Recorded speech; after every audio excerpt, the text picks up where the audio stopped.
Dr. Thomas Graham is an assistant professor in the School of Environmental Sciences and holds a PhytoGro Research Chair in Controlled Environment Systems at the University of Guelph. He completed a prestigious Post-Doctoral Research Fellowship at NASA's Kennedy Space Center and returned to the University of Guelph, where he continues to develop an interdisciplinary controlled environment agriculture research and teaching program. His research covers topics such as bioregenerative life support for human space exploration, northern and remote community food insecurity, urban agriculture, and medical crops. Thomas is also active in STEM outreach activities through programs like Tomatosphere. Really love that program. So without further ado, I'd like to pass the mic over to Thomas, who's going to take us through a little bit about indoor vertical farming and perhaps other things. So thank you. Thank you very much. All right. So today I just want to probably chew into quite a bit of my time here, but just throw some images by you. And I want you, as they go by, just think, consider them as sort of the broader context of what we'll be getting in today, talking about controlled environment agriculture. So basically anything that's not outside.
Everything's better with an epic soundtrack, right? Bear with me while I try and get my speakers back. All right, another sound check because I just changed everything. Still good? All right, so today I'm going to be jumping around a bit, and I don't have a lot of time to dig deeply into a lot of things, but I want to talk basically about controlled environment agriculture and urban farming, vertical farming, it's all sorts of things, as we'll get into, and hopefully show you that there's a lot of opportunity to be realized in what I'm calling an agricultural identity crisis. Right. So this slide again is just another attempt to show you the diversity of things that fall under the umbrella term of controlled environment agriculture. It ranges certainly food, but also a wide assortment of medicine, flowers, and it can help address food insecurity across the planet and other planets, as we'll find out. So I'd like to start by what it isn't. You get a lot of talk about, vertical farms or indoor greenhouses. They're not going to replace field cropping. Absolutely not. They are not going to do that, and that's never been the claim of anyone in the industry. Controlled environment agriculture complements and augments field production as we move forward, but it is certainly not a replacement. So just ignore that argument. It is also not this. These notions of skyscrapers in the sky, growing plants, if it is to become a reality, that is so far down the road that, well, I'll be longworm food. And it's not this either. So don't get caught up in the millions of images you can see on Google if you Google vertical farming. But there are a lot of reasons to grow plants in a box or in a greenhouse. And hopefully we'll speed through a bunch of them today, but we can certainly pick up on them in the question period. Perhaps the biggest is weather. Weather's a real pain in the butt when it comes to trying to grow things predictably. You get situations like this roll in. Even the most novice grower will know that these aren't ideal growing conditions. Can't be avoided though. Nor can a bunch of other things. So I've already mentioned weather, but there's critters, there's bugs, there's pathogens, there's pests, there's all sorts of unknowns, and there's weather. All of which are, to various degrees, unpredictable or uncontrollable. Now you layer climate change on top of that, and all of those things get worse. So how do we deal with that? Well, one thing is to grow things inside. And plants are just amazing things. We can use them for food, medicine, mental health, pretty flowers, always brighten the day.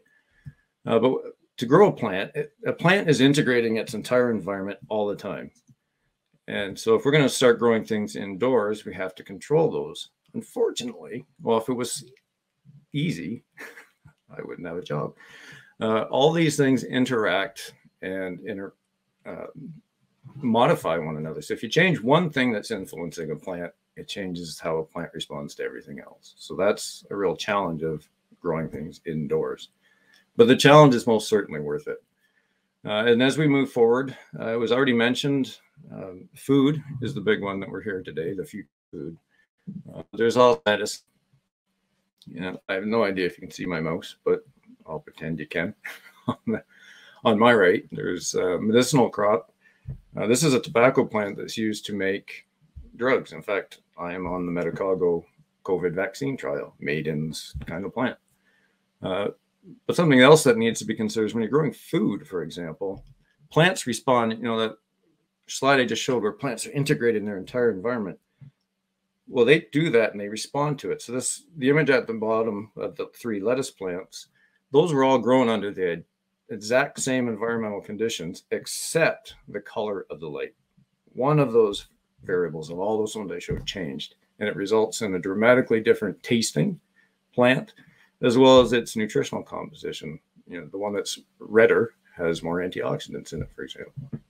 So there's a lot of things you can do by growing indoors. And again, I'm just going to throw this slide back up to reiterate that there are a lot of things we can do here.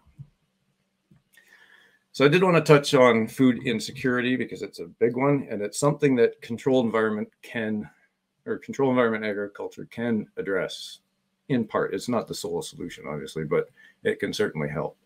And these are just some definitions. I think this is being recorded. You can look at them later, but it's just an idea, just to show that what food insecurity is. And food insecurity is rampant across Canada.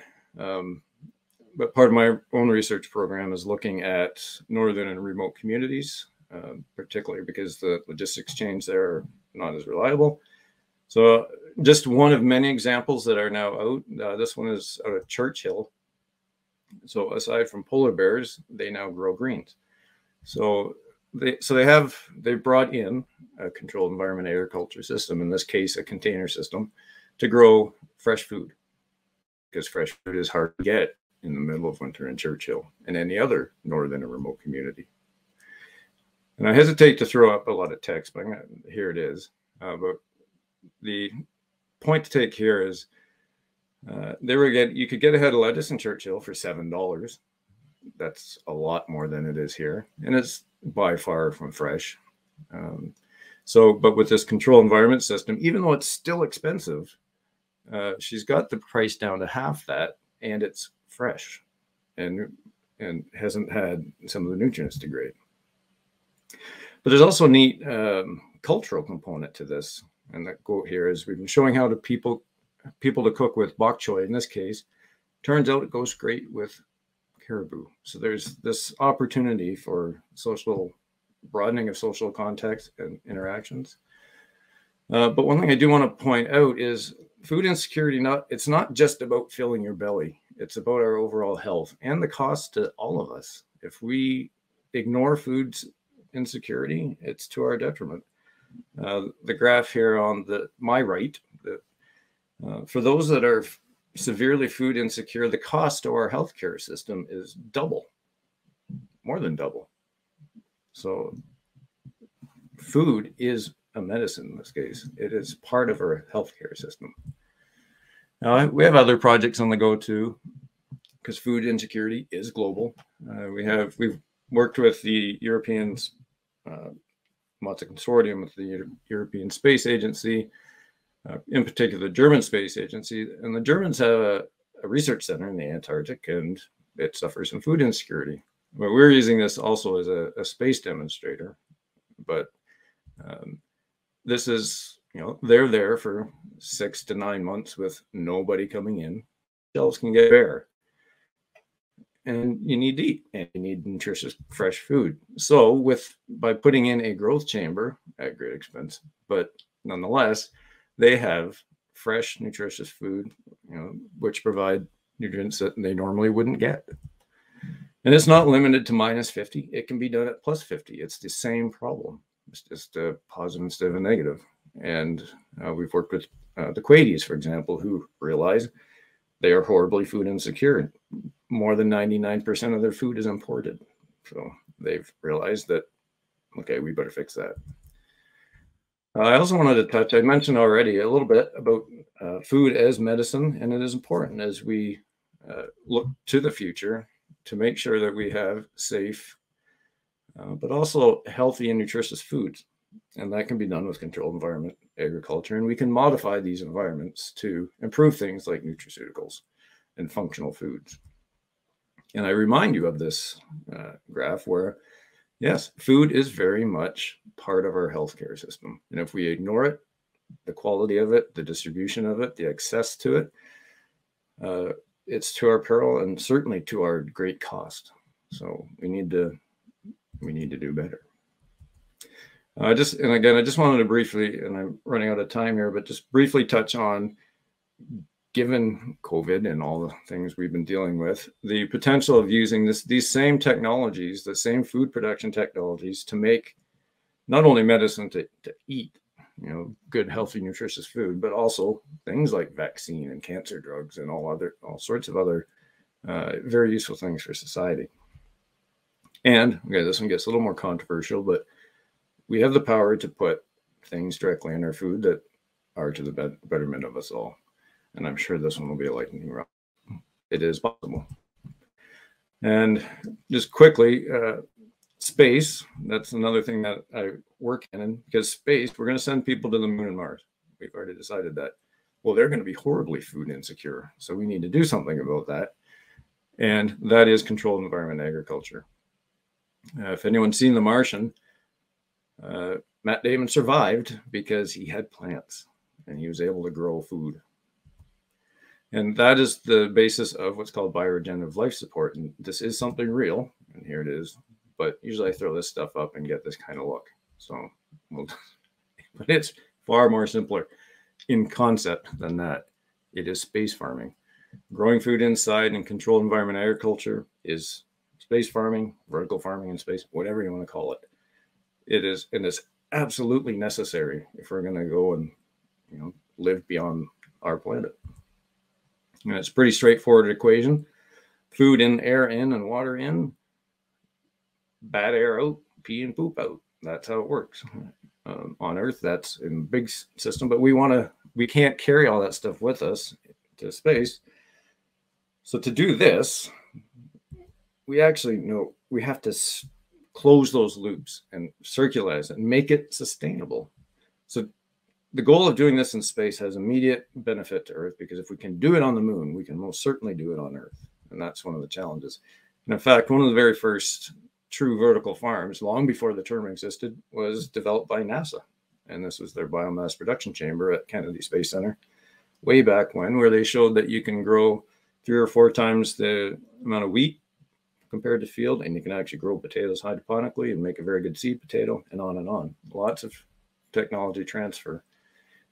I'm just going to tear through it because I know I've gone way over, but oh well. Some of the things that are a challenge in vertical farming and controlled environment agriculture right now, and energy is one. We are not going to do this sustainably if it's on fossil fuels, and we cannot do it in northern remote communities if it's on diesel. So we've got to figure out the energy question.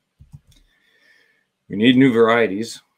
We've bred for centuries or more for field production. Field production varieties don't work that well indoors, so we need to adapt and develop new crops. Automation, AI, and robotics, absolutely required. These systems are high tech and expensive to run. And I've got this little X out here, oops, at the bottom. We can't do it with scissor lifts and a lot of human labor. It's just too pricey. These are high tech systems, and we need AI, we need robotics, we need automation. These are big data things. So it is high tech agriculture. And we also need to work on resource management. Currently, there's a lot of waste for a green industry, things that are growing green things.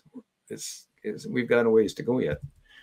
And one of the big things we want to try to do, and this is from a student of mine, is close those loops.